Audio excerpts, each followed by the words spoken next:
Hi there. I'm glad to welcome you to my channel, World of Stories. I have a lot of interesting life stories that I want to share with you. Enjoy listening.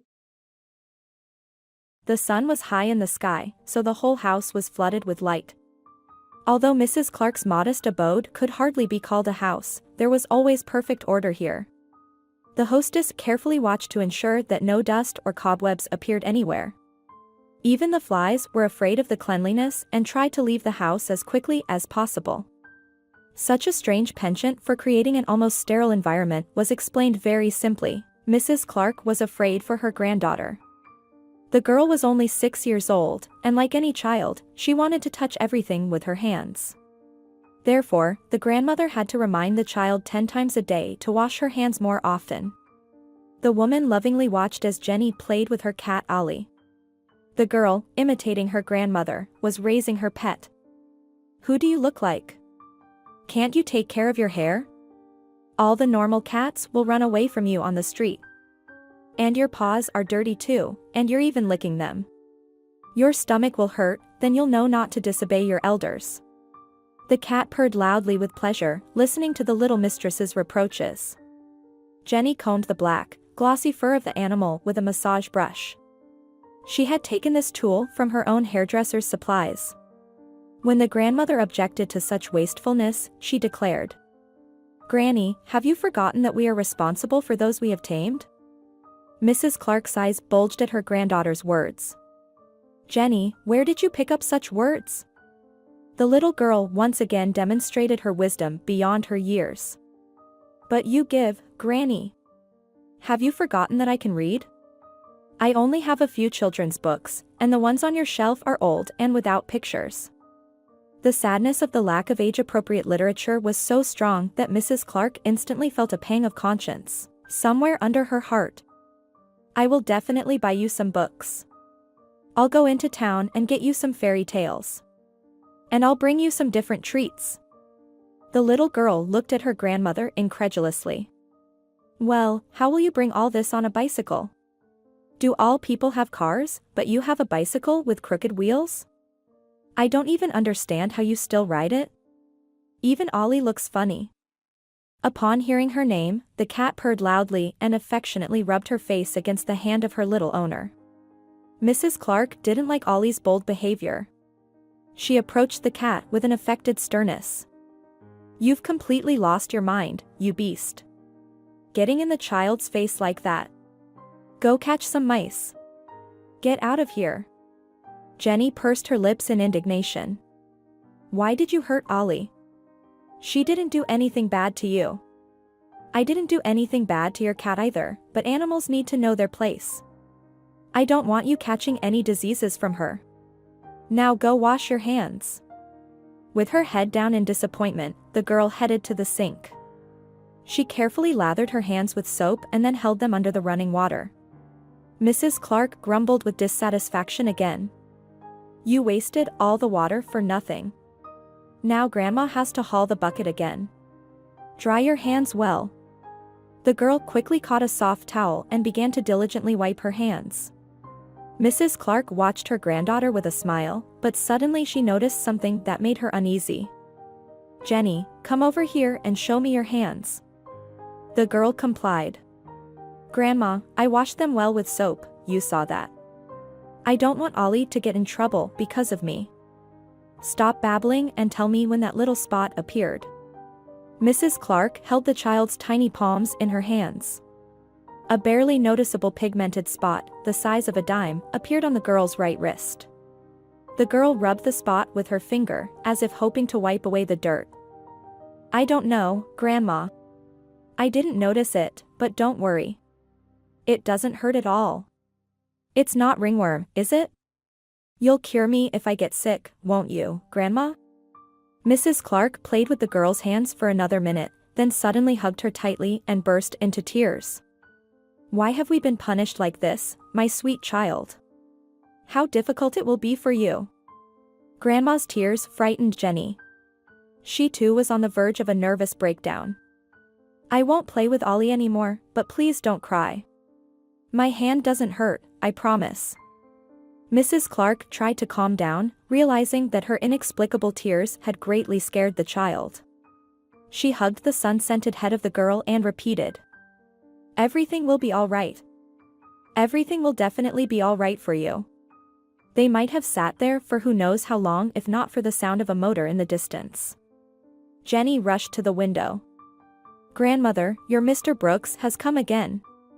Guests didn't often visit their abandoned settlement.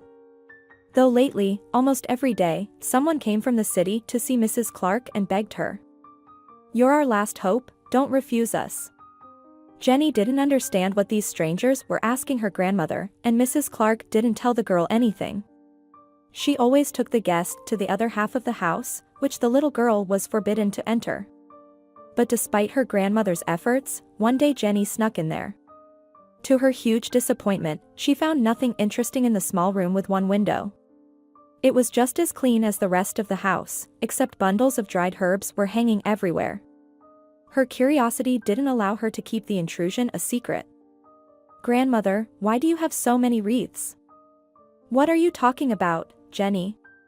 "What wreaths?" "Grandmother, don't pretend to be little. There are wreaths hanging everywhere in that room you won't let me go to. It smells like summer in there. I even like it." Mrs. Clark didn't scold her granddaughter for her unauthorized entry into her storeroom. In response to her question, she simply said, "Those, my dear, aren't wreaths, but medicinal herbs. They help with various illnesses." The little girl clapped her hands in admiration. "So, you're a doctor?" "Not exactly. When you grow up, I'll tell you about everything and teach you everything." Mrs. Clark didn't know how to explain to the 6-year-old why people came to her for help. Unexpectedly, Mr. Brooks helped with this task. The former landowner often visited Mrs. Clark. He came on his old car and brought them groceries. Meanwhile, the man cheerfully said, "I've brought you, recluses, provisions." Grandma thanked Mr. Brooks for the delivery and gave him money. She cut off any attempts from the man to talk frankly. "There's no need to dig up the past. Let it be as it is." But Mr. Brooks didn't give up. "Mrs. Clark, if you don't care about yourself, at least think about your granddaughter. The girl will be going to school soon, and you're hiding her in this abandoned settlement. What's the point of these sacrifices? You can't hold a grudge against people for the rest of your life." Of course, Jenny did not understand what Mr. Brooks was reproaching her grandmother for. For her little life, she knew nothing except this crooked house surrounded on all sides by the forest. It was nice here in the summer, but very scary in the winter. The only entertainment the girl had was Brittany and Wendy dolls, and a teddy bear named Chad with a detached ear. When Jenny got bored with her old toys, she played with Ollie or read books. Therefore, the appearance of Mr. Brooks was always a small holiday for the little girl. She was the first to run to meet the guest. "Mr. Brooks, it's so great that you came," she exclaimed. The man picked up the girl. "How you've grown." "Yes, I'm already a big girl. I even read books by myself." "Really? And what will they teach you at school if you already know everything? You must be bored here." "Not at all. But I want to see the school. It must be very interesting there." Feeling that the conversation was taking a dangerous turn, Mrs. Clark intervened. "Mr. Brooks, are you here for business or just visiting?" The man was taken aback. "Sorry, Mrs. Clark. Of course, for business. Actually, I came for some more herbs. The ones you gave me last time ran out. My Charlotte felt good while she was drinking the tea, but yesterday she got worse again." "Have you taken her to the doctors?" Mr. Brooks shrugged helplessly. "It's no use. I took Charlotte to the city. All the doctors there are like young birds. One doctor examined her, turned her upside down, and then said, 'What do you expect? She's 75 years old.'" Mrs. Clark was surprised. "He really said that? What do I have to gain by lying?" "I took my Charlotte and we drove home, feeling upset. If we believe this doctor, then at 80, We might as well go to the cemetery in advance and wait for the old lady with a scythe to come. Okay, Mr. Brooks, calm down. Wait here for 5 minutes. I'll prepare a herbal mixture for you. Mrs. Clark went into the distant room, and Mr. Brooks wiped the sweat from his forehead and sat down on the bench. Jenny sat down next to him. The girl looked at the guest strangely, and then said in an unfamiliar voice, "You should be worried about yourself, not your wife. Your heart is working at its limit." This adult voice contrasted so sharply with the appearance of a 6-year-old girl that the man jumped as if scalded. "What did you just say?" he asked. The girl approached him and placed her hand on his chest, but now she spoke with the typical naivete of her age. "It hurts here. I can see it." "How can you see it?" "What nonsense." Jenny shrugged her skinny shoulders. "As you wish, but I warned you." At that moment, Mrs. Clark appeared with a paper bag. "Here you go, Mr. Brooks. I added another herb to make it easier for Charlotte to breathe. You'll prepare it using the same method." Mr. Brooks grabbed the bag and rushed to the exit. At the doorway, he turned around. "Thank you, Mrs. Clark, and your granddaughter." The woman became wary. "What do you mean?" "Oh, nothing. I must have been mistaken." Soon the engine started, and the car rattled down the dirt road. Mrs. Clark asked in surprise, "Jenny, what happened? Why did you scare Mr. Brooks?" The girl smiled mysteriously and looked at her grandmother, but a chill ran down Mrs. Clark's spine from that look. "Grandma, I didn't scare him, I just showed him where all his redness is. Mr. Brooks is very hot here." The girl placed her little hand on her heart. The witch felt alarm and horror overtaking her consciousness, and that feeling did not leave her until evening. Mrs. Clark could not take her eyes off the sleeping Jenny's face for a long time. Perhaps the girl was having sweet dreams because a blissful smile was frozen on her face. The grandmother covered the girl's hands with a blanket. In the darkness, the strange mark on her wrist was almost indistinguishable. The woman pulled up the cuff of her sweater. On her right hand, there was an identical mark, but larger in size. Mrs. Clark sighed heavily. The witch's childhood was spent in completely different places. Then the war began. Her grandfather went to the front in the very first days, and the grandmother evacuated with her 2 children to the factory where she worked. To her mother, Mrs. Clark was only 14 years old at the time, but she also stood at the loom. In those difficult times, teenagers worked alongside adults, without weekends or lunch breaks. Therefore, the youngest child in the family was left unsupervised by adults. Since the situation was critical, and the 3-year-old could simply perish, Mrs. Clark's great-grandmother came to the rescue. The woman lived near the place where all the equipment and workers were taken. She took her grandson to her village, telling her daughter, "Don't worry, Mrs. Perez, everything will be fine with your Arnold. At least, my house is warm, and the goat gives milk regularly. And here in the barack, the cold is coming from all the cracks. The child will die here." Arnold lived under Mrs. Griffin's care in the village until the end of the war. The family was reunited only a year after the victory. It made no sense to return to their native village because it had become scorched earth. Therefore, the migrants gladly accepted the elderly relatives' offer to stay with her. Mrs. Griffin became famous throughout the district for her gift of healing people. Relatives of the sick came to her during the day and sometimes at night. Of course, the old woman practiced witchcraft without a license. At that time, this could lead to imprisonment, but the local authorities did not touch Mrs. Griffin because they themselves were treated by her. Mrs. Clark remembers well how one high-ranking official even wept when his little son was saved from death by the grandmother.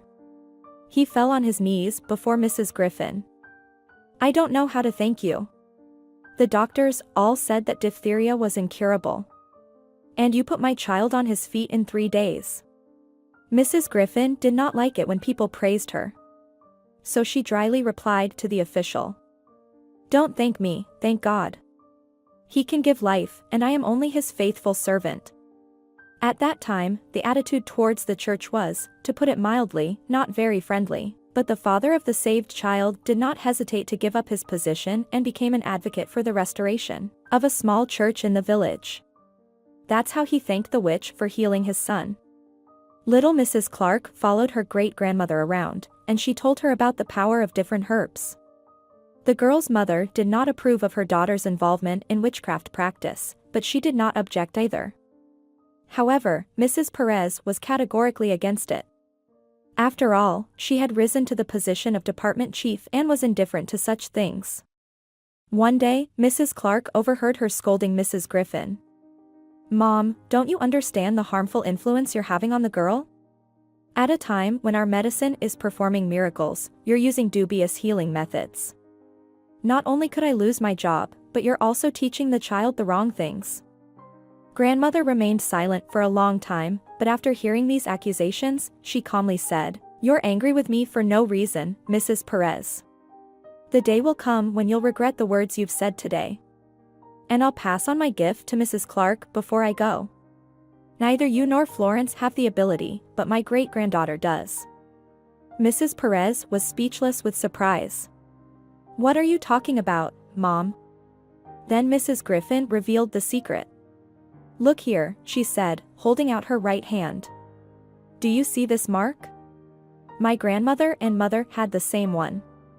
They also healed people, and this gift has been passed down to me by inheritance." Mrs. Perez's outrage burst forth in a stream of angry words. "Medieval times, ignorance. I didn't expect you, Mom, to believe in all this nonsense. No, I can't leave it like this. We'll leave here tomorrow." Mrs. Clark remembers well how her grandmother laughed. "You won't leave tomorrow, Mrs. Perez. In fact, you won't leave here at all." There was so much confidence in Mrs. Griffin's voice that her words were a bit scary. But those words turned out to be prophetic. The next day, grandmother fell ill, and Mrs. Perez and Mrs. Clark's mother stayed by her bedside. Mrs. Griffin tossed and turned in delirium for 3 days, and on the 4th day, she regained consciousness. "Call Mrs. Clark. I want to say goodbye to my great-granddaughter." When the girl was next to her, the witch squeezed her hand and whispered, "Remember, you have a heavy mission to bear, and you must carry it to the end. And never take money from people. Goodness must come from the heart, it's not for sale. Even if you take a ruble, you'll immediately lose your gift. Bend down, I'll kiss you." The girl felt the hot lips of her great-grandmother on her forehead. "Help people, girl, and it's time for me to go." A terrible storm broke out towards morning. The dark sky was constantly split by lightning flashes, and the wind uprooted century-old trees. Village grandmothers crossed themselves. "Mrs. Griffin is having a hard time leaving, the earth doesn't want to let her go." The hurricane stopped as suddenly as it started. At that moment, Mrs. Clark felt her wrist burn with fire. The girl screamed in pain. Mrs. Perez rushed to her granddaughter and couldn't contain her cry either. A crimson spot, like a burn, adorned the girl's wrist. Mrs. Griffin was 103 years old when she died, but the witch's predictions were coming true with incredible accuracy. The family still couldn't manage to leave for their homeland. Either circumstances got in the way or illness struck someone. First, the grandfather died from old wounds. Mrs. Perez only survived her husband by a year and a half. Mrs. Clark's mother, Florence, was seriously worried about her family. "If we don't get out of here, Mrs. Griffin will drag us all with her." But the move was postponed again and again for various reasons. When everyone was already sitting on their suitcases, another tragedy happened. Mr. Jones, Mrs. Clark's father, tragically died at work. He didn't notice the gap in the power line and hit the wires while working in the field. This death was the last straw. Mrs. Clark's mother was in hysterics. "What did we do to deserve this? Is it all because of that cursed grandmother? Mama, you can't talk like that." In a moment of despair, the girl felt the presence of her deceased grandmother. It was as if she whispered in her ear, "Let your mother be silent, or it will be worse." Mrs. Clark repeated these words. Florence looked at her daughter with horror. "Repeat what you just said." The girl complied, but her mother's eyes froze in terror. That's Grandma's voice. You're speaking with Mrs. Griffin's voice. Her father was buried in the same village cemetery as the rest of their relatives. After the modest ceremony, Mrs. Clark went to visit the witch's grave. She knelt down and cried. Great-grandmother, you've taken almost everyone with you. Please, no more. Don't take my mother. I'm afraid of being left alone. The girl felt like someone sighed heavily behind her. Mrs. Griffin appeared in her dream that night. The dream was so realistic that Mrs. Clark could smell the herbs that the witch was grinding in her clay pot. She could hear the birds singing and feel the wind touching her hand. Mrs. Griffin was smiling and enthusiastically telling her something. The girl only remembered one phrase, "It is your calling. You have no right to refuse it." At the age of 15, the girl couldn't yet evaluate many things like an adult. Soon they moved to a newly rebuilt village and the dream was forgotten. Only a decade later did life remind Mrs. Clark of her special destiny. She spent almost the whole night in contemplation. New details from the past kept emerging from her memory, and now Mrs. Clark looked at many events in a completely different way. She relived the unbearable pain of losing her daughter and son-in-law. Jenny's parents always spent their summer vacation in the village. In that fateful summer, they came to help Mrs. Clark with something. The vacation was purely conditional, and the woman continued to deliver mail to nearby villages, including abandoned ones. In recent years, a hermit-like life had become very popular among wealthy people. They actively bought land far from settlements and tried to live in harmony with nature. Some succeeded, while others, having had enough fresh air and solitude, returned to the city. This life tempted the CEO of the company where Jenny's father worked, so even during vacation, Mrs. Clark had to constantly travel between the city and the village. Her husband's frequent trips aroused suspicion in Heather, who was still on maternity leave. One evening, the boss called Austin late at night. "Help me out, brother.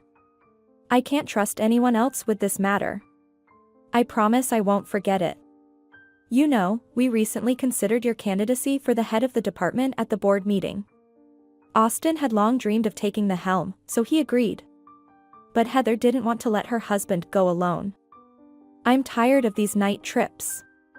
You must have someone else."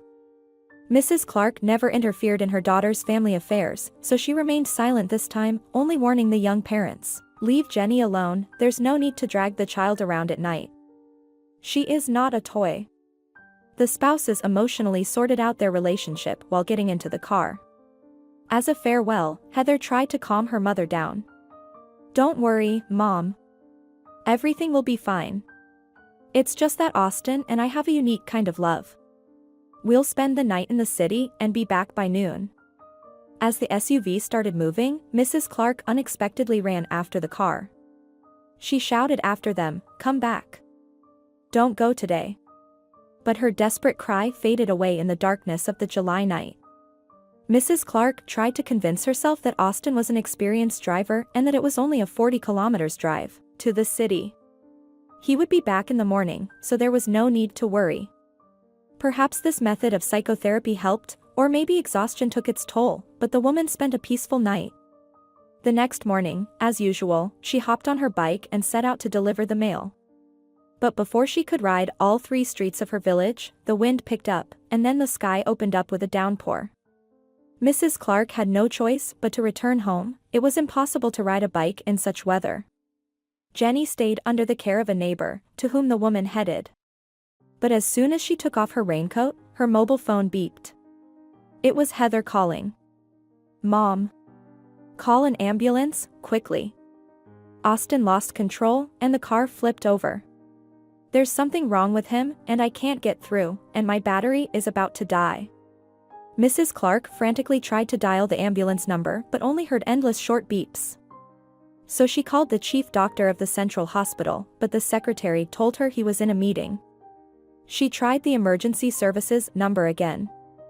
Finally, the dispatcher wearily answered, "Go ahead."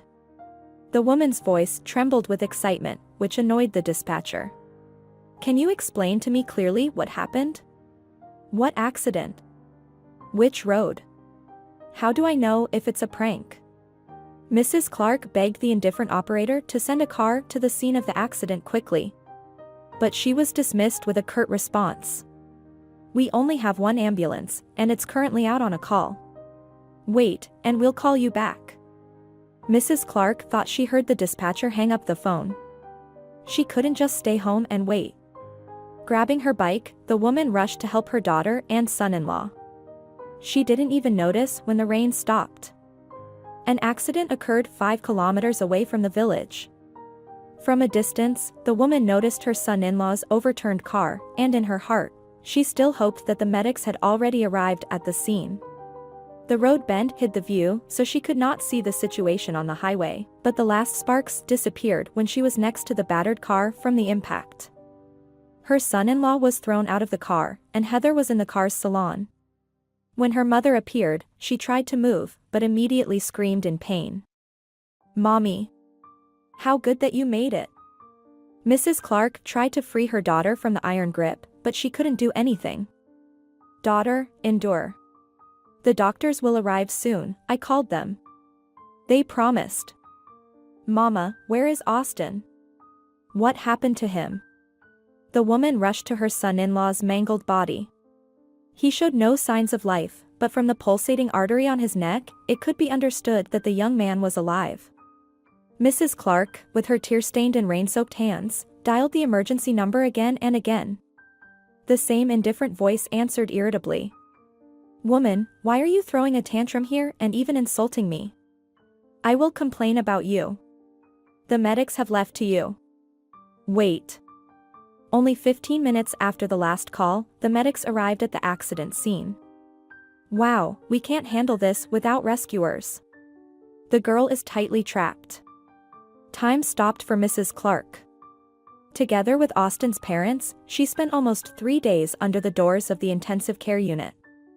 Austin was the first to die, and 3 hours later, Heather passed away.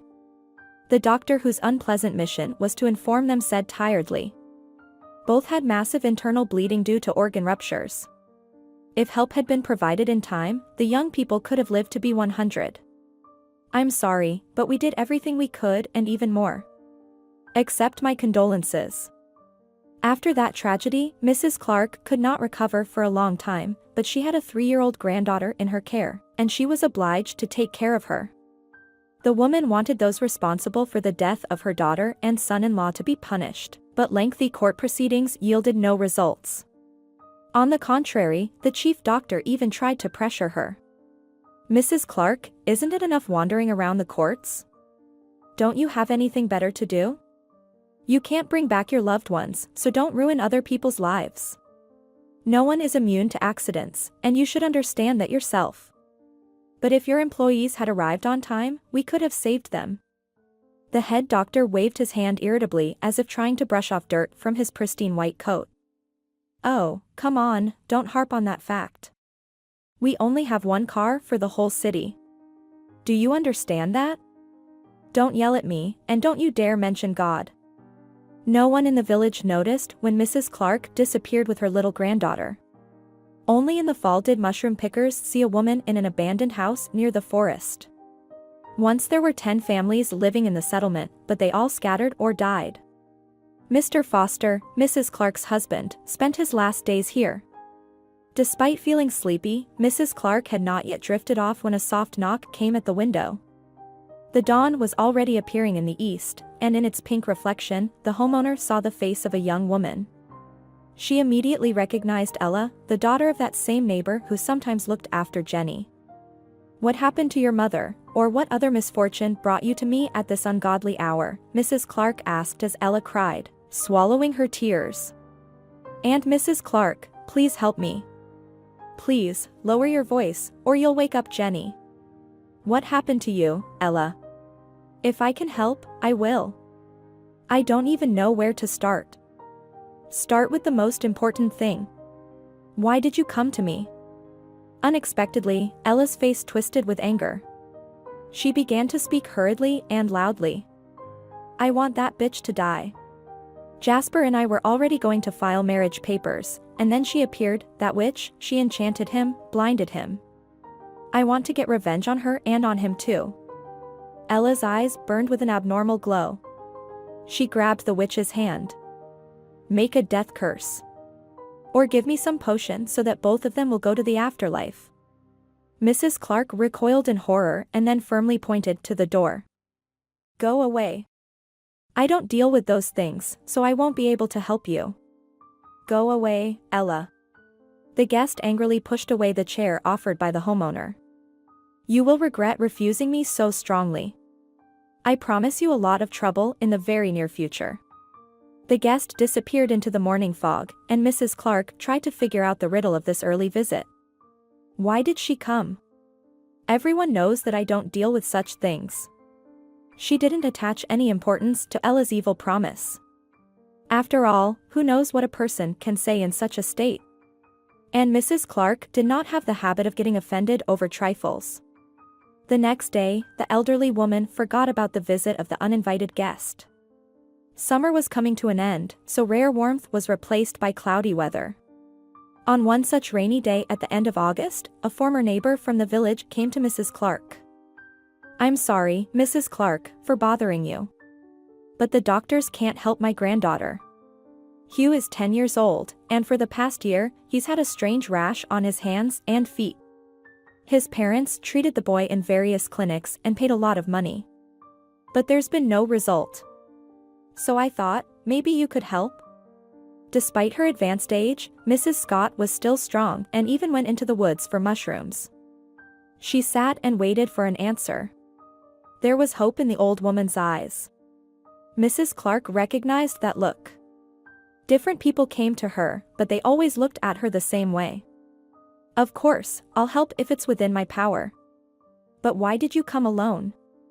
You should have brought your grandson with you.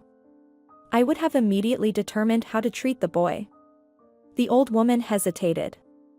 Yes, I didn't dare to bring him right away. I wanted to come and find out first.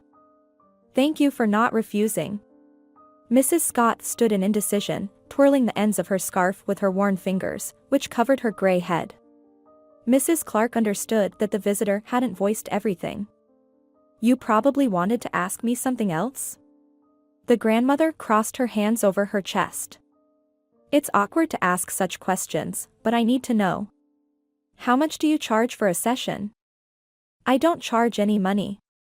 But how can I pay you? You can't just use your services and leave. Mrs. Clark smiled.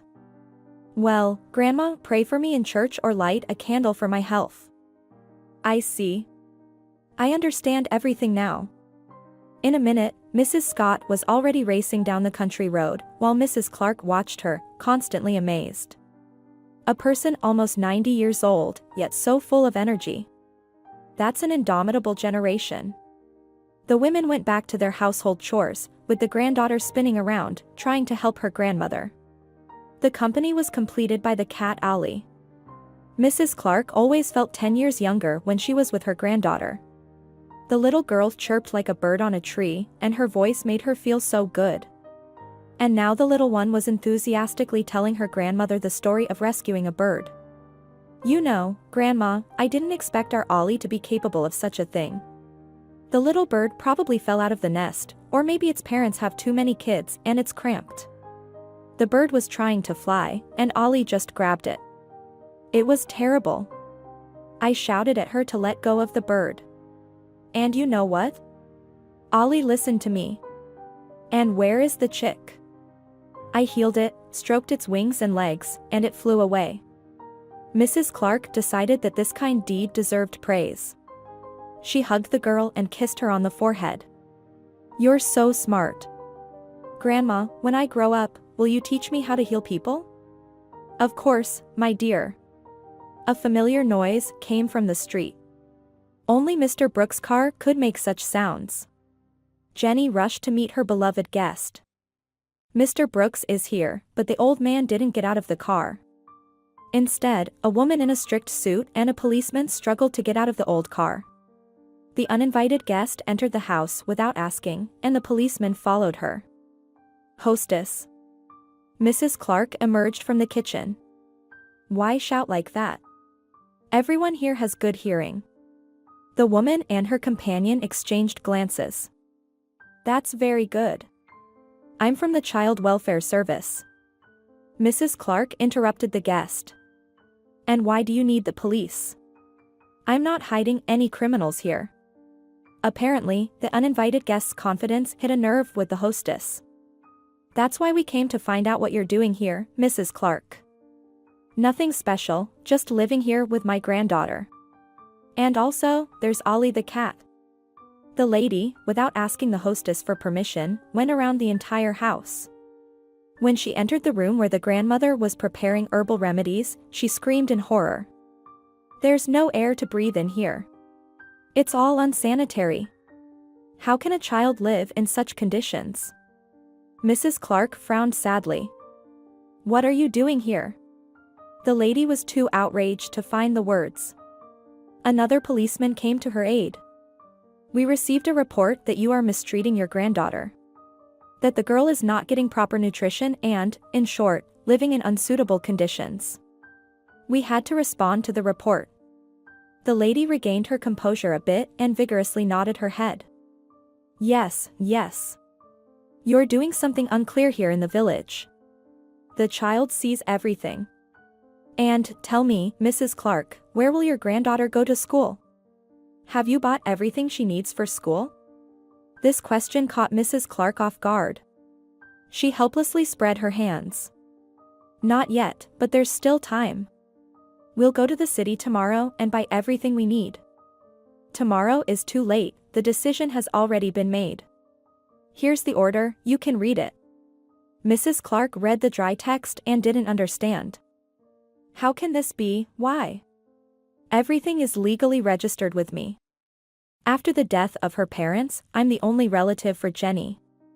The child will be better off in an orphanage, where there are all the conditions for a full-fledged child development. Let's not make a scene here, Mrs. Clark, it's better if you pack up the child's things, although it's not necessary. Jenny looked at the policeman with wide-open eyes. She didn't understand anything.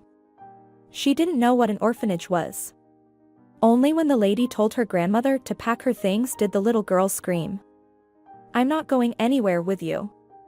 And if you hurt my grandmother, I'll curse you. The lady was shaken.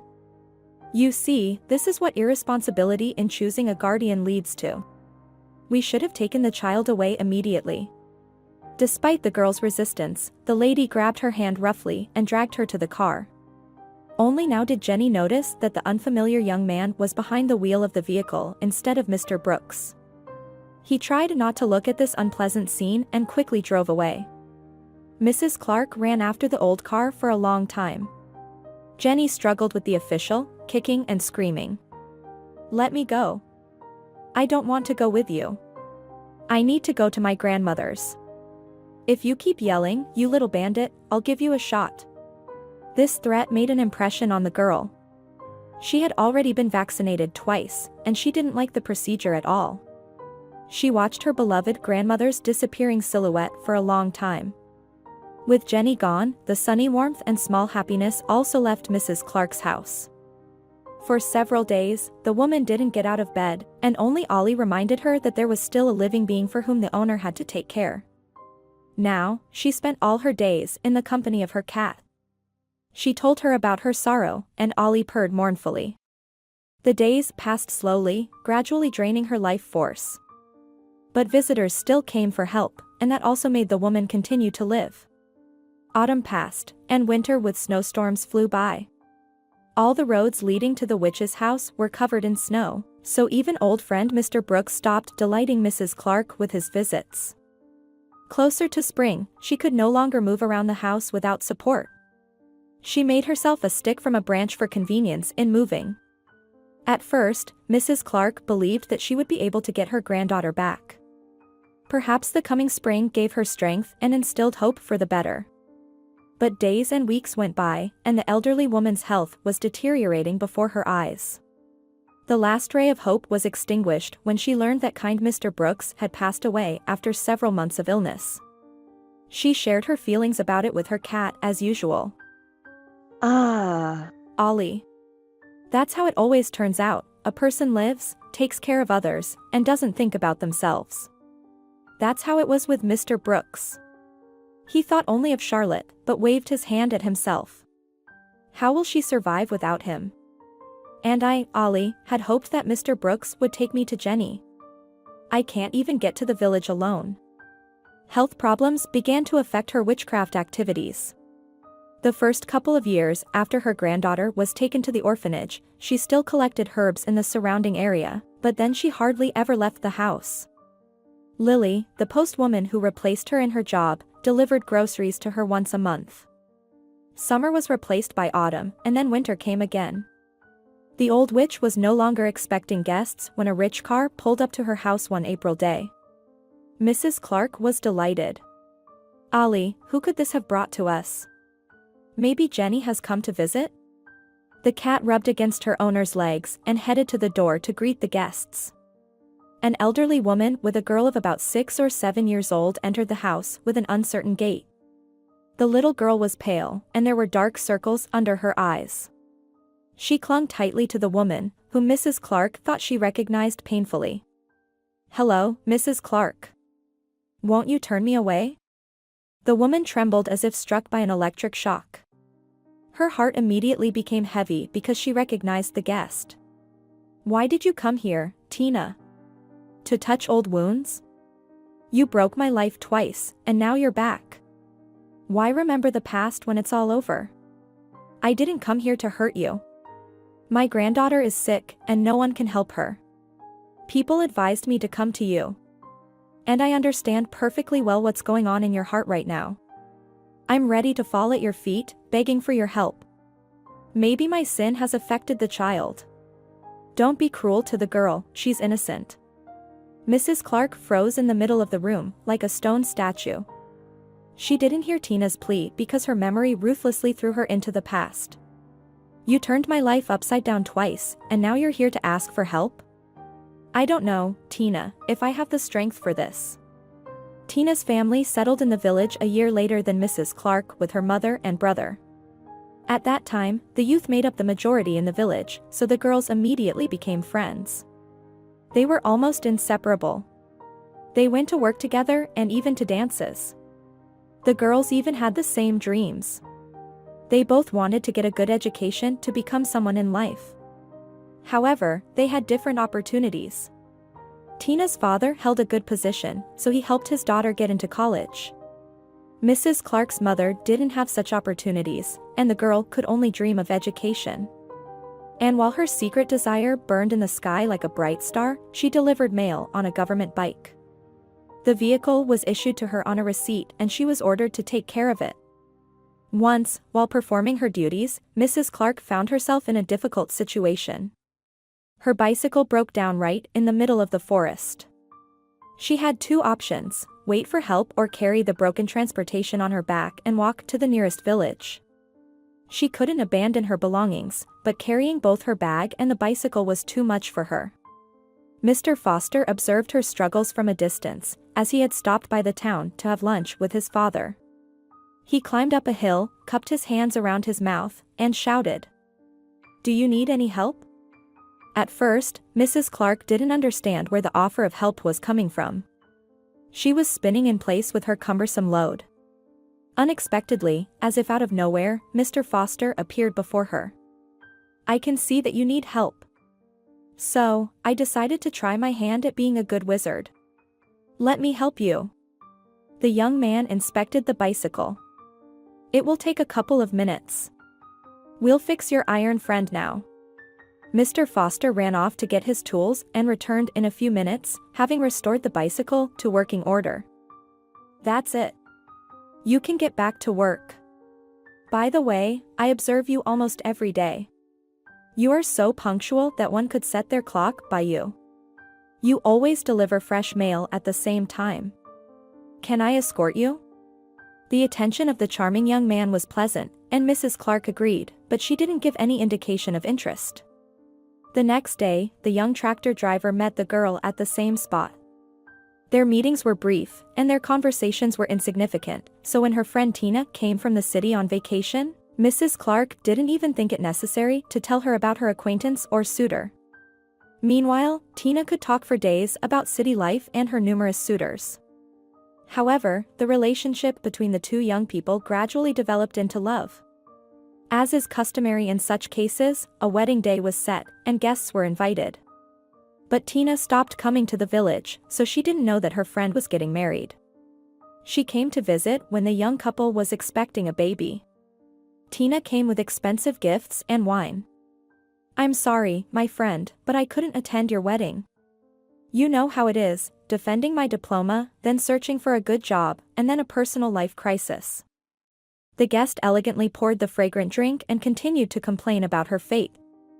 "You're lucky, Mrs. Clark," she said. "You met such a handsome man. My fiancé ran away from me and didn't even leave an address." Tina spoke a lot and eloquently, and the wine made her more cheerful. Mrs. Clark noticed that Ward couldn't take his eyes off the guest. She subtly nudged her husband to come to his senses. This trick worked for a few minutes, but then the man looked at Tina again as if spellbound. Even 2 days before Tina asked to come to visit again. Mrs. Clark was already in her last month of pregnancy and couldn't sit for long. Walking was difficult for her. Against this background, Tina looked like a queen. But the expectant mother believed that Ward loved her the way she was, clumsy and all. After all, she was carrying their first child in her heart. But reality was merciless to the naive woman. Mrs. Clark remembered well that fateful night when Tina helped Mr. Foster escape through the window. She heard a noise in the next room and rushed there, holding her huge belly. But it was already too late. Mr. Foster was running away with her best friend. In her confusion, Mrs. Clark cried out, "Ward, what about me?" He stopped. "I'm sorry, but I've fallen in love with someone else. I can't live without Tina." The stress was so intense that her water broke right there, and there were no contractions. The boy was born very weak and died 2 hours later. For several years, Mrs. Clark could not recover from the betrayal of two close people. She swore never to get married again. But fate had other plans. It decided to give her another chance at family happiness. Once she went to the city on business and met a bus driver. There were only 3 passengers in the cabin, but 2 were sleeping, and only Mrs. Clark was awake. The driver really wanted to talk, so he asked the woman to sit in the front seat next to him. Thanks to Hubert, Mrs. Clark felt the desire to be happy again. The man didn't waste any time and proposed to her. "We're both adults. It's inconvenient for us to run around on dates. Let's get married." Mrs. Clark agreed. Hubert literally carried her on his hands. He wouldn't allow her to take a single step, and in general, he wanted her to quit her job at the post office. 2 years later, their daughter Heather was born. The happy father loved to play with the little girl. He would toss her up and repeat, "You won, our little victory." But this happiness was short-lived. Mrs. Clark began to notice that her husband was coming home later than usual. His favorite bus started to break down frequently. She pretended not to notice anything because she was very afraid of losing her beloved man again. But they say that fate cannot be avoided. One day, upon returning from work, she caught Hubert at the door with a suitcase in his hand. "Where are you going?" "On a business trip?" The man cleared his throat. "No, Mrs. Clark. I'm leaving for another woman. You understand, I can't live without her. I'm like under a spell." He stood in the doorway for a long time, but she didn't cry, didn't reproach him. "If you're leaving, go. What are you waiting for? And you're letting me go so easily? Did you think I'd be writhing in agony? Go, Hubert, to your love." She pushed the man out the door, and soon bitter truth was revealed. Her second husband was also taken away by Tina. Mrs. Clark really wanted to curse her rival, but she remembered the words of old Mrs. Griffin and didn't dare take such a desperate step. And now, aging and weak, Tina begged her for help. "Is this Hubert's granddaughter?" The guest was startled. "Yes, we have a daughter. I had a daughter too." "And where is he?" "It didn't work out for us. Apparently, God punished me in full." Hubert began to yearn, then he started drinking. He was fired from work, and I also kicked him out the door. And then, in a word, he fell asleep drunk in the winter and never woke up. Mrs. Clark said nothing, looking at the exhausted girl for a long time. I'm sorry, Tina, but I can't help your granddaughter. I don't have that strength anymore. What should I do then? There is a person in this world who is 100 times stronger than me. Who is she? She's my granddaughter, but I don't know where she is now. They took her away from me when she was only 6 years old. Your granddaughter looks very much like her. If you find Jenny, you will save the girl. Can you at least give me the address of that house? I don't have the address, nothing is known about it. Go, Tina, I'm not feeling well. Jenny didn't immediately fit in with the group of children. After the first week of her stay in the orphanage, they complained to the director. This girl behaves very strangely. She avoids communicating with other children and doesn't want to play. She's always talking to herself. Maybe she should see a doctor? Jenny was checked by all the specialists. One doctor said, "Why are you looking for defects in a child? She's a normal girl and very smart too." After this conclusion, the teachers no longer watched the girl with such fervor. Gradually, she began to get used to life in the orphanage, but she often dreamed of her grandmother at night. Then she would wake up and cry. One very kind nanny approached Jenny at night and asked quietly, "Why aren't you sleeping, dear? And why are you crying?" "I want to go to my grandma. My cat Ollie is still there." Poor thing. And why do children have to go through this? Well, adults sin, but a child? It's like an angel, innocent. This kind nanny started visiting Jenny every shift. She reminded the girl of her own grandmother. And the little girl really wanted to repay this woman with kindness. When she came to her again, the girl whispered without any hesitation, "Miss Adams, you look hot here. You need to go to the hospital." The woman recoiled in horror and crossed herself. "Witch! Begone, you unclean." That same day, Jenny heard Miss Adams complaining to other nannies. "This girl has an unclean power. She spoke to me in a stranger's voice." The women didn't believe the storyteller. "You dreamt it all in your sleep. Maybe you drank alcohol the night before and had a bad dream." Miss Adams never visited her again. The voice that only she heard in moments of excitement whispered, "Don't tell anyone else anything. It's better to keep quiet about what you see." And Jenny began to hide her gift. But Miss Adams came back to her very happy and brought sweets. "Thank you, little girl. You know, I had a cyst here, where you showed me. They did the surgery for me." Jenny pretended not to understand anything. "Miss Adams, you've mistaken me for another girl." Miss Adams shrugged. "Strange. Maybe I just imagined everything." But Grandma also came at night. And once one appeared in the room and sat on the bed. "Granddaughter, you have a special destiny because you have a special gift. Don't lose it, and spend it only on good deeds." Jenny really wanted to talk to her grandmother, ask her about Ollie, but the sky sparkled with lightning, and her right hand was also burned with fire.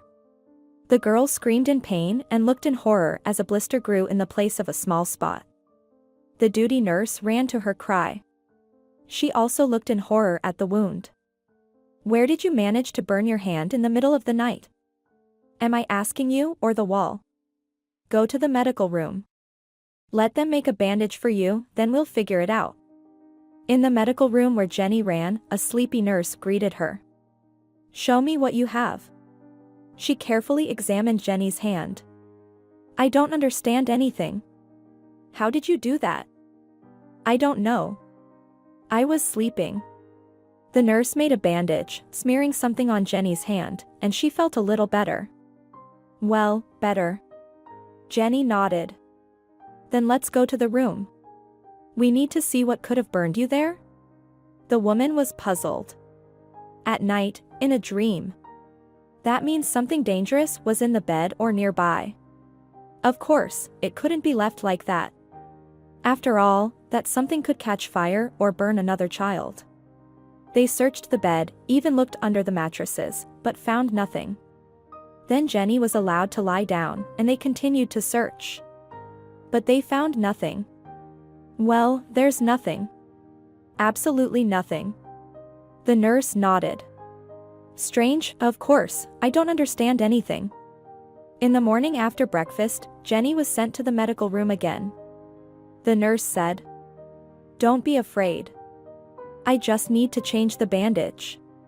The woman untied the bandage and froze. There was no burn. In the place of the burn, there was something like a birthmark. It was not inflamed. The feeling was that this spot was always on Jenny's hand. The girl also looked at the spot. It was exactly the same as her grandmother's, the same size, shape, and pattern. And then Jenny understood everything. She looked up at the woman and said, "Grandma, my grandmother is no longer here. She died." And Jenny lost consciousness. She doesn't know how much time has passed, but she and her grandma managed to talk about everything. Now Jenny knew, she just needed to keep quiet and not tell anyone anything so they wouldn't think she was crazy. That's what her grandmother said. And she also said that the time would come. And Jenny would understand it right away. She would understand when her help was needed. Never offer people help yourself. They won't appreciate it. Rather, you will be inviting problems for yourself. You can only help someone who can't ask you for it. Jenny. The girl opened her eyes. A nurse was leaning over her, holding a very stinky cotton ball. "Jenny, how are you feeling?" "Fine." The girl sat up. "Are you sure you're fine? You passed out." "I don't know what it was. Maybe I didn't get enough sleep." The nurse looked at her as if she were something unusual. "Well, maybe. Are you really feeling okay?" "Yes, really." Jenny went to her room. She lay down, turned to the wall. She needed to accept that her grandmother was no longer there. To accept it and somehow live with it. The time came when Jenny and the other girls her age were leaving the orphanage. She didn't particularly want to say a warm goodbye to anyone. No one was bothering her, but there was no friendship either. Somehow, Jenny had become a recluse. At first, the other kids were annoyed by this, but then they got used to it. Jenny was lucky. They gave her a small but nice and clean apartment on the outskirts of the city. She knew for sure that the apartment was good, no one had died in it, no one had mistreated anyone. Even though it was very small, it didn't matter. The main advantage was the balcony, small, but she could go out on it in the evening and enjoy the evening air. Jenny set about furnishing it. With the money she was given, she managed to buy a used sofa, a wardrobe, a kitchen table, 2 chairs, and a refrigerator. The refrigerator had a broken handle. That's what made the price so low. Jenny was happy. She inspected her home and smiled. Now she needed to submit her application to college and find some kind of job. Then everything would be fine. A month later, Jenny had already submitted her college application. She was going to become a designer, but she hadn't found a part-time job yet. In one place only, the boss said he could take her on, but only after a trial period. Jenny was initially thrilled, but then realized what kind of trial the boss was proposing. Nothing special, just spending the night with him. She wanted to do something that would never allow him to make such proposals again, but she restrained herself. The only thing she said when she opened the door was, "The chief's reign is short. Today you're above everyone, tomorrow you're under everyone. Are you threatening me?" Jenny looked at him. "No, of course not. I'm just saying that things happen that way sometimes." Jenny went out onto the street. What a disgusting feeling, as if she had touched something that stank. She decisively headed towards the park. To sit by the water, get some fresh air, calm down. Walks and fresh air always helped her. She had been sitting for about 5 minutes when she heard some moaning. Jenny looked around. Strangely, she hadn't seen any dogs or cats. The girl stood up and immediately understood where the sound was coming from. Almost right by the water, sitting on the ground, was a girl crying. It was a weekday and there was nobody in the park. Without hesitation, Jenny walked towards the girl who was in so much pain. "Hello? Do you need help?" The girl turned around fearfully, sniffled, and shook her head no. "No, I don't need anything." Jenny sat down on the grass next to her. "My name is Jenny. And you are thinking about something bad. You can't do that. He believes in you, he's a part of you." The girl started crying even harder. "I'm not important to him, he left me. Do you understand that as soon as he found out I was pregnant, he said I wasn't important to him? He didn't even let me say anything, do you understand?" "I understand. But what does the baby have to do with it? Think logically. I understand that it's difficult to accept right now, but time will pass, and you'll forget him anyway. Well, maybe not entirely, but you'll forget. And why would you want to ruin the baby's life?" "Me? How do you know?" "I know everything. You have a boy. Think about it." Jenny wanted to get up, but the girl grabbed her hand. "Don't go. I'm so scared. I just don't know what to do." Jenny thought for a moment and then said, "Why don't we go to my place? I live nearby. We'll have some tea and talk." The girl nodded eagerly. "Let's go. My name is Sandy." They talked a lot. Sandy told Jenny that she had been seeing Kyle for a year. "We haven't talked about the wedding yet. I didn't rush it and he didn't suggest anything. I thought everything was good between us. Everything was fine, everything was normal. We're really young and then this happened. I ran to him to tell him. I was sure my Kyle would be happy, but I've never seen him like that before. He either got scared or he downright hated me. I don't know, but in one moment he became someone else, not my Kyle at all. He pushed me away. You know, Jenny, Kyle, my Kyle, the one we were so in sync with, he just pushed me away. What am I going to do alone with a child?" "Are you alone? Don't you have any family?" Sandy sniffed. "Yes, of course. I have my mom, dad, and even a brother. But should I burden them with all of this?" "Yes, and I'm ashamed of myself." Jenny smiled. "Ashamed? You have no idea how much they'll love their grandchild when he's born." Sandy smiled. "You know, after your words, I started thinking about what he could be like." "Well, what do you think?" Jenny hugged Sandy. "The most loved one. And that's the most important thing." "Jenny, do you live alone?" Jenny shrugged. "As you can see. Unlike you, I have no family." "But how is that possible?" The girls talked until late into the night. They fell asleep on the couch, embracing each other, both teary-eyed, but before sleep, they talked about what worried Jenny the most. Sandy was shocked when she told her. "And you didn't even go there?" "No, I can't. I'm afraid they didn't bury my grandma properly. I'm afraid I'll feel really bad when I see the house where I used to live." "Well, that's not right." "I know. Sandy, you understand, I have no one to do this with. I don't know how to explain it to you." Sandy sat down next to her, then said, "What do you mean, no one?" "Well, of course, there is. You have me now. And I have Marcus. Marcus is my brother. He has a car. I'll talk to him tomorrow, and he'll take us there, to that village." Jenny was barely holding back tears. "Really?" "Well, of course. It's already 2 a.m. I need to get some sleep. I definitely won't go home now." In the morning, they were woken up by a call on Sandy's mobile phone. Sandy stirred and grabbed the phone. "Yes." Jenny listened to a male voice counting down Sandy. "Yes." She calmly listened to everything, then calmly said, "All right, then come over to our place. My friend needs your help." Jenny sat up in surprise, and Sandy turned to her. What's the address?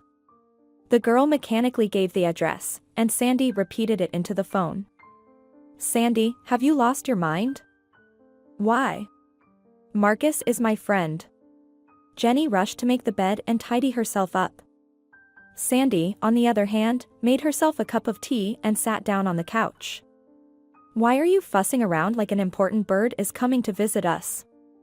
He's a stranger, and my place is a mess. Sandy looked around the sterile, clean apartment. A mess. She laughed. I'll show you my room somehow. It didn't take half an hour before the doorbell rang. Oh, Marcus arrived.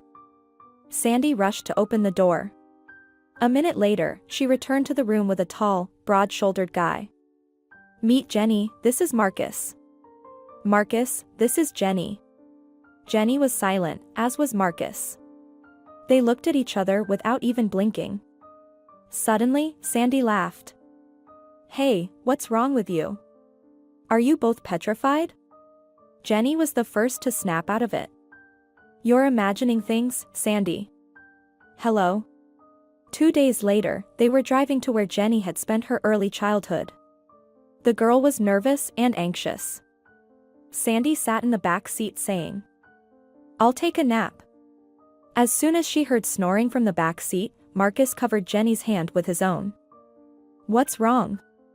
Everything will be fine, we're with you. Jenny really calmed down. Finally, they arrived at the house. Jenny got out, stood there for a long time, looking. Then she went inside. Someone has already ransacked this place. Everything was overturned and broken. They probably thought Mrs. Clark had untold riches here. The girl covered her eyes. Their own neighbors. They didn't find anything, so they got angry. She sat down on the couch and saw something shining on the floor. It was her grandmother's ring.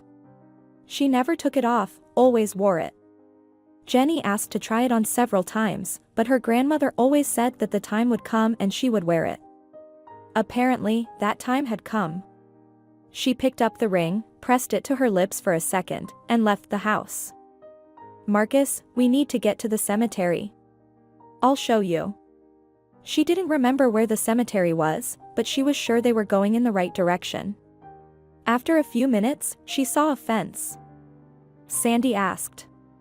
You don't know where Grandma is buried. Maybe we should split up. Is the cemetery big? No need, I'll find it. Jenny confidently went ahead.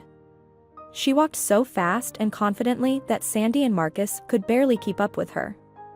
Finally, the girl stopped at a grave overgrown with grass. Grandma, how can this be? Jenny clenched her lips and knelt in front of the grave. She started pulling the grass.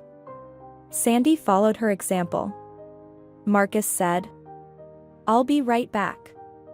I had a shovel and an axe in my car. They tidied up the grave in an hour. Hello? They turned around. An elderly woman was standing nearby. If I understand correctly, Mrs. Clark is buried here. Jenny nodded and asked. Excuse me, did you know her? The woman smiled. I knew her even better than many others. So she died. Long ago? 6 years ago. Jenny unconsciously rubbed her mole. The woman shook her head. So she didn't lie, she was planning to die. And you're Jenny, aren't you? Suddenly the girl felt how displeased the grandmother was. The wind rose, so strong that the trees creaked. Marcus grabbed Jenny and Sandy's hand and ran to the car. Until the moment they ran out of the cemetery, Jenny felt the heavy gaze of that woman. The girl understood perfectly well that she wanted to say something to her. As soon as they got into the car and drove away, the wind immediately calmed down. The sun shone in the sky. Marcus chuckled. I've never seen anything like this before. That was Grandma angry. The guy looked at Jenny incredulously. Do you believe in all this nonsense? What nonsense? Well, this stuff about all kinds of magic and the like. And you don't believe it? No, of course not. You have to be a complete idiot to fall for such lies. Jenny turned away. I think you're wrong. You can't not believe in what exists. Marcus confidently drove the car. Jenny, it's women like you who believe in everything. So trusting. My Sandy also believes in this nonsense, but just think for a moment. When a person gets seriously ill and doctors are fighting for their life with long and difficult treatments, people like you and Sandy suggest that they urgently need to find a grandmother. They travel, pay crazy amounts of money, and some semi-literate old lady whispers something over them and they return home. Meanwhile, the treatment has already started to work, but not because of the grandmother, but because of real medical treatment. And that's it, the legend is born. The doctors couldn't do it, but the dirty old lady helped. Jenny smiled and turned to the window. There are so many people like Marcus in the world. Marcus cursed. Where are you going? And suddenly hit the brakes. Cars were passing them, and another car was coming towards them. If Marcus hadn't braked suddenly, the car that was passing them wouldn't have had time to get back into their lane. And an accident would have been unavoidable. Jenny managed to see the frightened face of a child in the window. The car swerved and disappeared around the corner. Jenny tensed up. There, behind the wheel, is an intoxicated person. Marcus quickly glanced at her and accelerated. They didn't see the actual moment of the accident.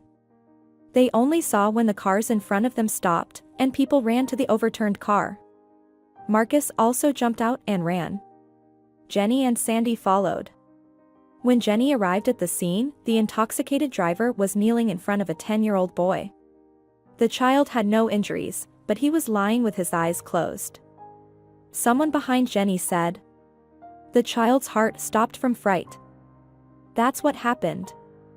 Yes, they've already tried to revive him.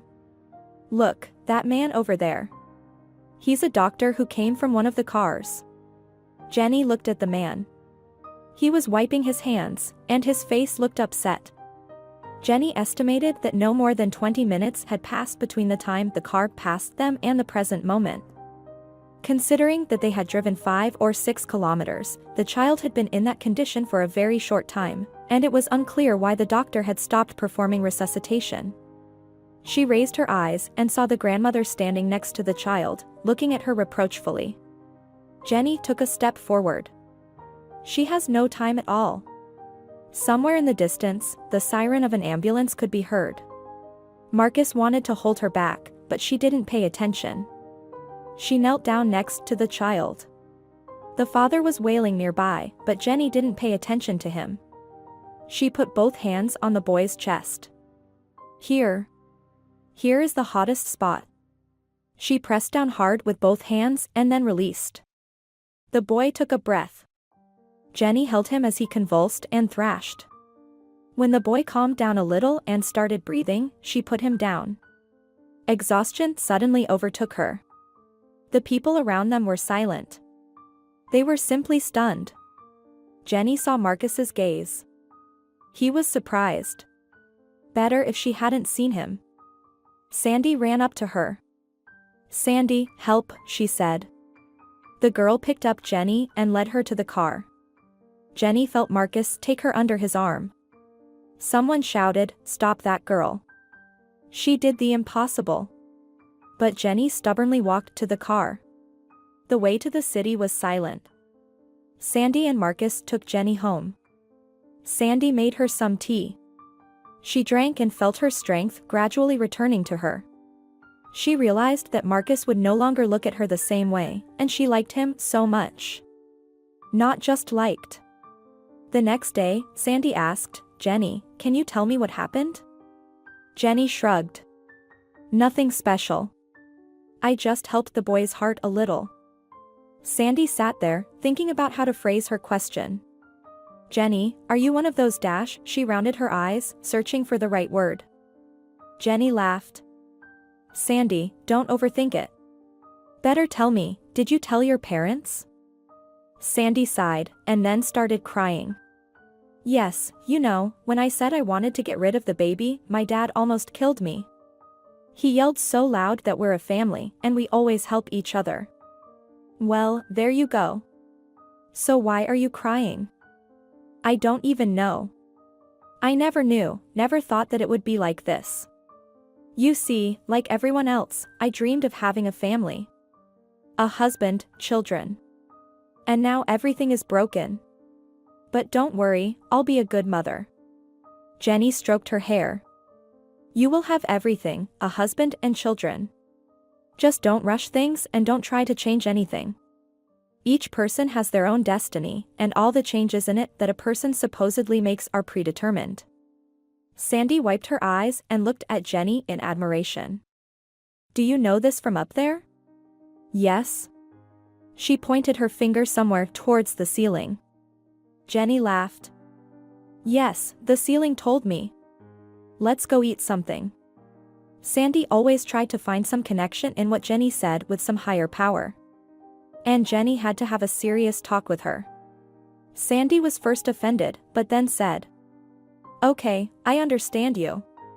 By the way, Kyle, imagine, he signed a contract and left somewhere to serve. Strange, still. Maybe he just needs time? And how's Marcus doing? Sandy smiled. It's funny to watch these two martyrs from the sidelines. They only think that no one sees anything, but in reality, everything is as clear as day. Marcus is sitting at home, angry. Even his mom keeps asking if anything happened to him. Marcus replies, No, and closes himself in his room. But as soon as Sandy calls Jenny or starts talking to her parents about Jenny, the doors immediately open. Jenny pretends she doesn't even know Marcus, let alone be acquainted with him. But every time Sandy mentions him, she flinches like she's been hit by a bolt of lightning. Marcus suffers just like you. He thinks we don't see it. Suffers, why? Jenny looked scared at Sandy. Why are you asking? Sandy smiled, and Jenny looked embarrassed. Autumn came, and Jenny started studying. She saw Sandy often. Jenny still tried to find a job, but nothing worked out. Sandy, on the other hand, never came empty-handed, whether her mother sent something delicious or she stayed overnight, and she loves to eat. Jenny understood perfectly well that her friend was trying to support her so that she could spend less, at least on food. She felt embarrassed, but Sandy didn't want to hear anything. Closer to the new year, Sandy came to Jenny not alone, her mother was with her. Hello, Jenny. My name is Mrs. Barnes. I've been wanting to meet you for a long time. If it weren't for you, our Sandy would have caused some trouble. Sandy was smiling. Her belly was already quite big, but unlike many pregnant women, Sandy did not become fussy or moody. On the contrary, she became kinder and friendlier with each passing day. Sandy's mother turned out to be a wonderful woman. They sat down for tea and cake, and the woman suddenly realized something. Jenny, we didn't just come here for no reason. We came to invite you to spend New Year's with us. You don't have to say anything, no refusals will be accepted. New Year's is a family holiday, so you should celebrate it with family. Jenny blushed. But. No buts. Jenny, you have become a true friend to Sandy. She talks about you so much that my husband and I already consider you as part of our family. So, no refusals. We have a lot of fun. Don't even doubt it. Oh, I forgot, Mrs. Barnes laughed, we don't celebrate New Year's in the city. We have a house in the countryside that we use as a vacation home. We always celebrate there. Marcus and his father make a sledding hill, we build snowmen, decorate a tree outside. Jenny looked at Mrs. Barnes with a fascinated gaze. She had dreamed of such a thing while still in the orphanage. But there was one but. Marcus would be there. New Year's smelled everywhere. Jenny had just entered the yard when she was hit with a snowball. She screamed and saw Marcus peering out from behind the corner of the house and smiling. Oh, it's you. She dropped her bag, grabbed a handful of snow, and ran towards him. For about 15 minutes, they laughed and showered each other with snow. Then Marcus caught her and hugged her. That's it, I won't let you go anymore. Got it? Jenny nodded and buried her nose in his chest. Look at them, lovebirds. Aren't you ashamed? We need to make the salad and decorate the tree, and they're standing here hugging. Jenny wanted to pull away from Marcus, but he had no intention of letting her go. Sandy, you always know how to show up when you're least expected. Sandy laughed and was already turning to go inside when they all heard. Hello? Sandy turned pale, slowly turned towards the gate, and Marcus found himself between his sister and the gate in an instant. What people? Kyle? Marcus clenched his fists, but Kyle looked at him calmly. Marcus, don't be angry. I need to talk to Sandy. Only now did Jenny notice that Kyle, whom she had never seen before but for some reason imagined exactly like that, was in military uniform. Marcus apparently noticed too and turned to Olga. Well, why are you silent? Sandy shook her head stubbornly. Let him speak. I have no secrets with this man. Marcus smiled and folded his arms across his chest. You have Kyle for 10 minutes. Kyle sighed. Sandy, forgive me. I was so scared then, but how can this be? I am a child at heart, and here, my child. My brain couldn't process this information. I knew I had treated you badly and felt like a real pig. I couldn't find anything better than signing up for the military. I thought that only there my brain would snap into place. And did it? Well, for that I had to visit the other side. When I woke up in the hospital, I realized that if you hadn't saved our child, I would be solely to blame. And I wouldn't be able to handle it. Life is very valuable. Forgive me. Kyle lifted his head, looked closely at Sandy, and Jenny immediately understood what was going on. Sandy had come out in some old jacket, and there was no way to tell if she was pregnant or not. Suddenly Sandy asked. I didn't understand, what were you doing in the hospital? Kyle smiled foolishly. Oh, I was wounded, barely survived. They finally sent me home. Completely. Sandy rushed to him, hugged him, and Kyle groaned. She recoiled, burst into tears. What a commotion had begun. Jenny liked it all. She liked the feeling of happiness. 2 more months passed. Sandy and Kyle got married right away. They both said they wouldn't have a wedding, just sit with their family and go to the village for a month. Marcus and Jenny's wedding was scheduled for March. A month before their wedding, Sandy gave birth to a strong healthy boy named Walter. But Jenny, what's wrong? I don't know, I'm so nervous. You're crazy. Marcus loves you so much. Yes, I'm not nervous because of Marcus. I know he loves me. Something's not right, something's going to happen. Sandy frowned. Maybe we should postpone the wedding? No. You know how Marcus feels about all this. He doesn't believe in it and doesn't even want to talk about it. Yes, I know. I tried to talk to him about what happened on the road that day. He told me not to remember it. It's just a coincidence. Okay, let's not dwell on the bad. The main thing is that no one will die. Car horns could be heard outside. Sandy smiled. My brother loves everything to be loud. Jenny took her hands. Sandy, are you sure you're not upset that you're not getting married, and we're doing it like this? What are you talking about? Of course not. We decided that ourselves. The wedding wasn't important to us. We wanted to be alone together as soon as possible, you know? To have no one else around. Even though we made up, there were still some rough patches in our relationship. But now there aren't any. So, no hard feelings. Jenny smiled. I can't believe I'm going to be a wife now. It's a shame Grandma can't see this. Sandy smiled and looked around nervously. Something tells me she sees everything. At that moment, the champagne, which was standing in the room, popped loudly. Even Sandy wasn't caught on camera. Jenny smiled, and Sandy clumsily made the sign of the cross. God willing, I'll get used to all of this someday. There were only 2 hours left before the wedding when Jenny and Marcus went outside to get in the car. An old lady rushed towards them. She stopped in front of Jenny. Marcus looked at Jenny and the old lady in bewilderment. Suddenly, the old lady reached out and took Jenny's hand. She pulled back the edge of the wedding dress and said, "You're Mrs. Clark's granddaughter, Jenny." "Yes, who are you?" "You were at the cemetery then." "I was." "You ran away from me, and now, because of you, my granddaughter is dying." "Because of me? Why didn't you want to talk to me?" "I was looking for you. Your grandmother helped my granddaughter, but not for long. She said she couldn't, that she didn't have the strength. But I think it's because of her anger towards me." "Did you hurt my grandmother?" "I probably did. I took her husband away, first one, and then the other. I always hated Mrs. Clark. She was better than me. And then something happened that forced me to turn to her, to ask for forgiveness, to go beyond myself.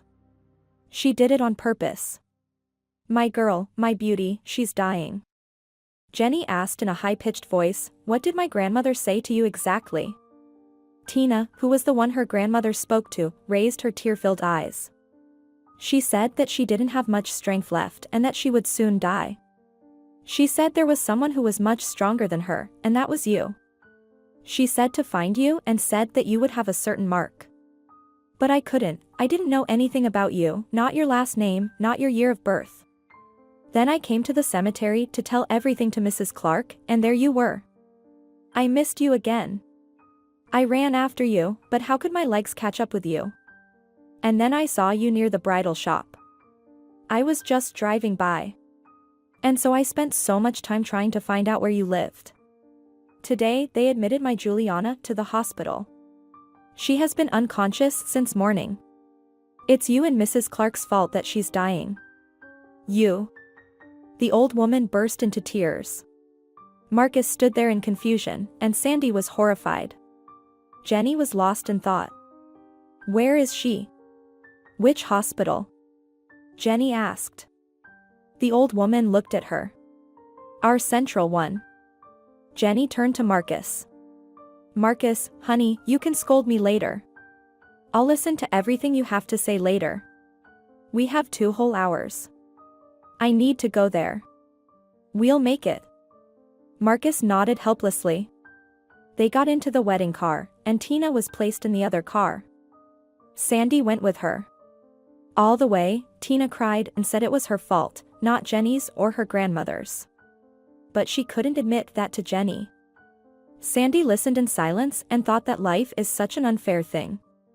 Jenny had to help someone who had once ruined her grandmother's life.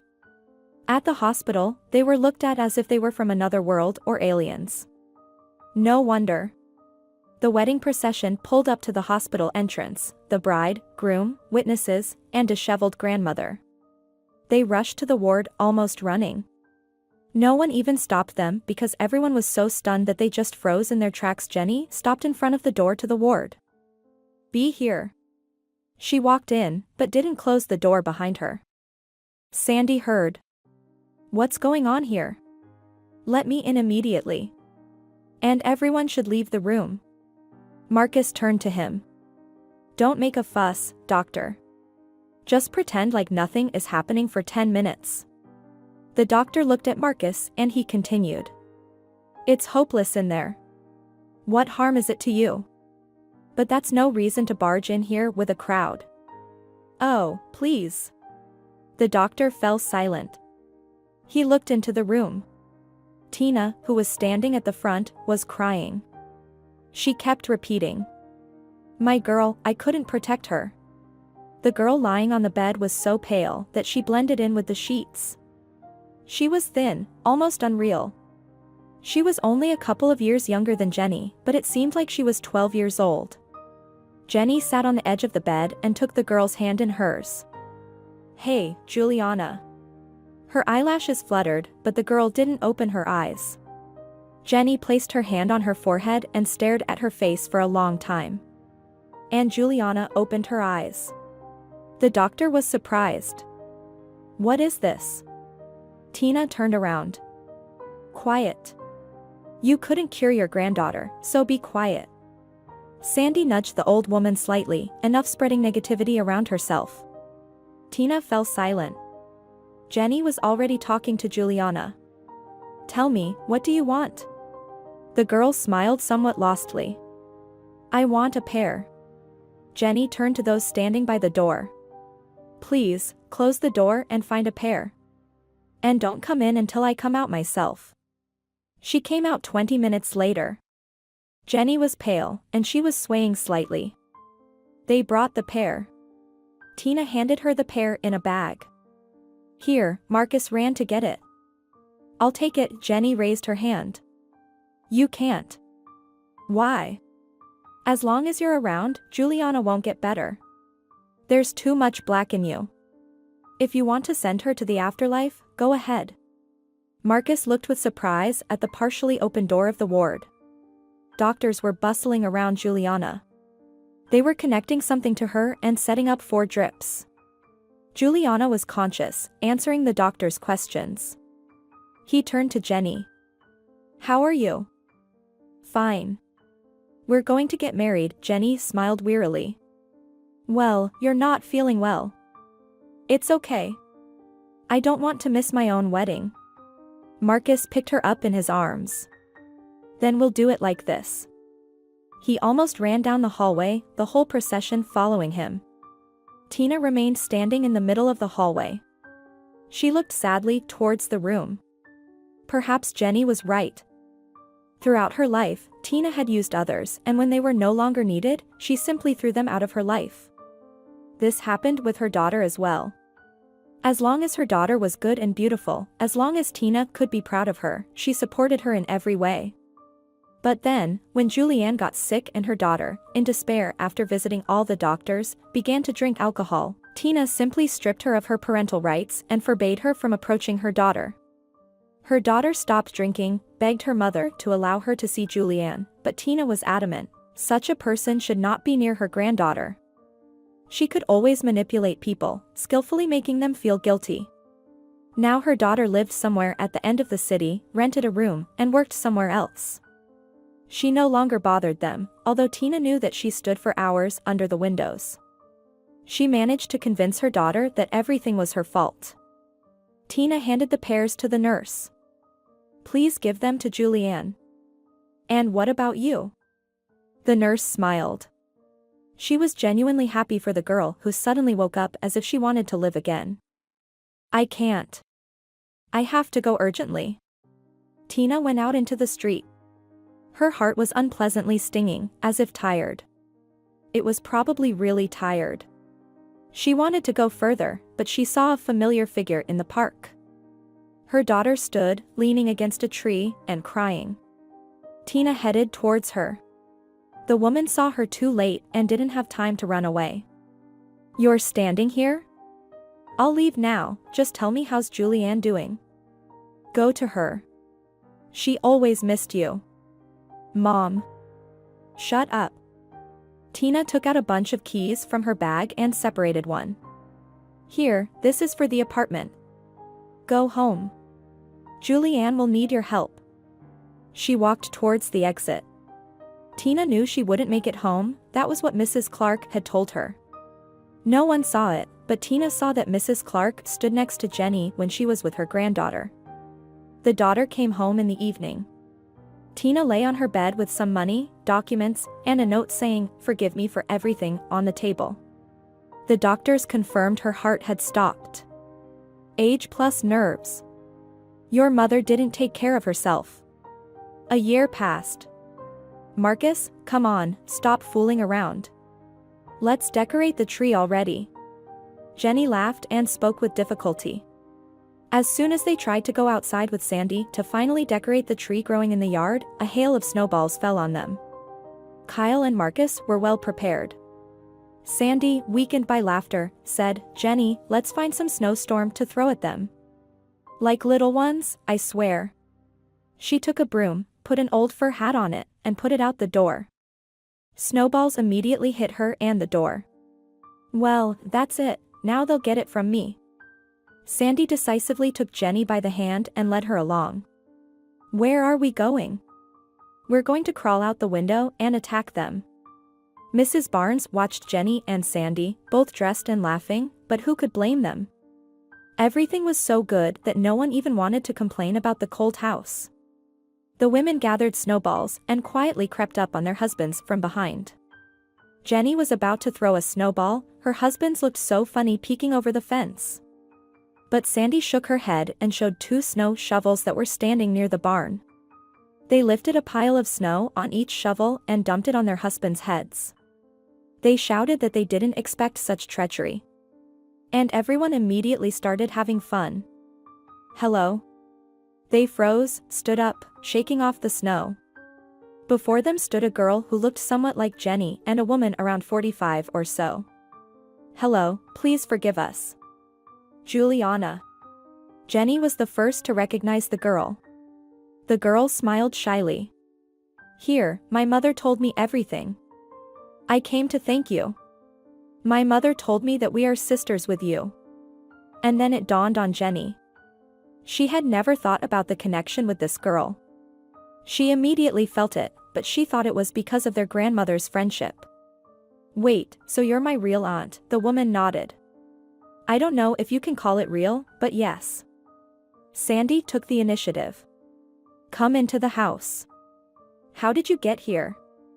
By bus? No, by taxi. It's waiting for me there. Here's the thing, release your taxi. Today is New Year's Eve, and as my mother says, it's important to celebrate with family. We have a big, friendly family and I think we can find room for 2 more members. The woman looked at Juliana, then at Jenny. It's awkward. You don't even know us. Jenny stood between them, embracing both. So let's get to know each other. And why should it be awkward? It's not our fault that our grandmothers were hot-headed in their youth. It was a New Year's Eve like no one could remember. They didn't go to bed until sunrise. Only Walter calmed down earlier than everyone else, and that was only because he was tired of opening presents. Jenny snuggled up to her husband. Marcus, I told you how much I love you. I don't remember exactly. Can you repeat it? Jenny laughed quietly. Not long ago, when she lived in an orphanage and knew her grandmother was no longer alive, she couldn't even imagine that a big, loving family was waiting for her. Now she felt so happy that it was almost scary. She closed her eyes so as not to scare away her happiness. Marcus fell asleep very quickly. They, along with Kyle and their father, did a good job today.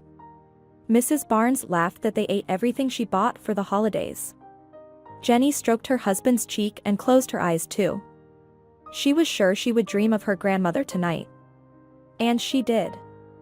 Mrs. Clark was sitting on the grass in some meadow. She had a wreath on her head, and her grandmother was squinting happily. I won't come and visit you anymore. Why not, Grandma? I'll miss you. You've passed everything you were supposed to. You did everything right, you made all the right choices. So now I can rest, and don't ask me to stay. I'm tired too. Everything will be good for you, and I'll be happy for you. Jenny started to cry. The thought of never seeing her grandmother again was so frightening. Why are you crying, Jenny? You'll have very little time left. Why, Grandma? Will something happen? Something bad? Not bad. Very, very good. Goodbye, my granddaughter. Remember that you should help people, but only those who come to you with an open heart, with an open soul. Jenny tried to hold on, not to let go, at least for one more moment, but she couldn't. Her grandmother just disappeared. Jenny. Marcus leaned over her. Are you crying? Bad dream. Jenny shook her head. No, it was a good one. Then why are you crying? I don't know. She stretched. What time is it? Only 10 o'clock. I would sleep more, but Walter is already commanding something in his language, and Mom is setting the table for breakfast. Jenny stretched again. Oh, I would sleep more, but I have to get up. They left the room. Sandy and Kyle were sitting on the couch, yawning harder than Marcus and Jenny.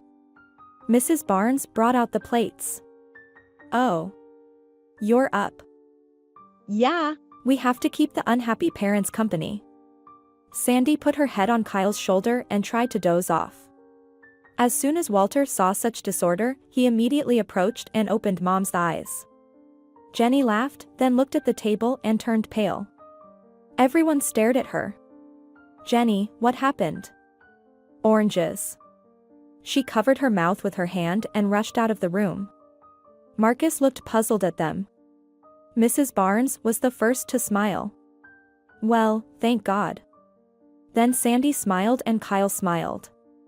Everyone stopped yawning. Marcus looked at them in bewilderment. I don't understand. Why are you suddenly so happy? Because Jenny is not feeling well? Is that so fun? The door opened, and Julianne and Mom entered the room. Mom immediately asked, and when are you due? Marcus had to be seen when everyone laughed around him. He ran out of the room to find Jenny and ask her just one question. Jenny was sitting outside, wrapped in a warm blanket. She was looking at the sun and squinting. He sat next to her. Jenny, what was that? She smiled silently. Marcus sighed. I'm going to kill someone right now. Everyone is laughing, smiling, rejoicing. Only I don't understand anything. Jenny turned to him. We're having a girl. I know for sure. Marcus looked at her, then hugged her. Of course, he wanted to scream. Can you really make fun of someone like that? But he had to do it in a way that she wouldn't see his tears. Marcus, don't cry, everything is fine. He wanted to ask her how she knew he was crying, then remembered who his wife was and that she didn't necessarily see things. He mentally waved his hand and said, But I get to choose the name. Jenny stepped away. And what about me? Well, you're giving birth, Marcus smiled and hugged his beloved.